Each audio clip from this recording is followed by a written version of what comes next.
Rowing is a sport that is super data intensive. There's very limited data on the water.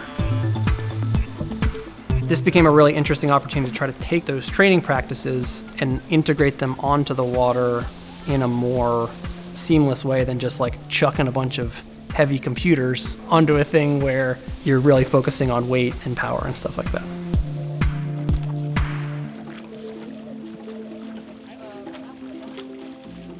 A lot of my work is about asking questions around that intersection of physical and digital experiences.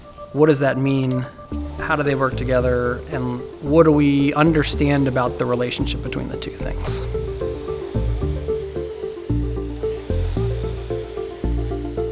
Research has shown that the visual spectrum is not very good at picking up minute changes in complex patterns. We've taken a lot of inspiration from like video game design.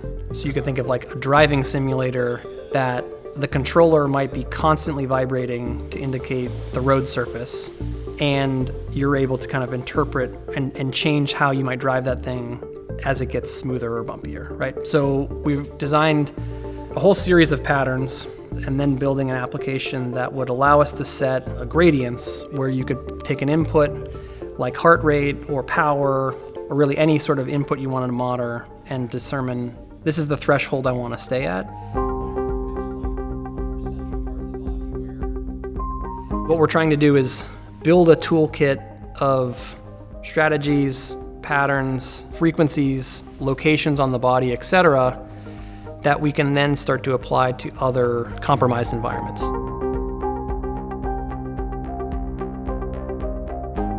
That relationship between design and other disciplines is where really exciting things start to happen.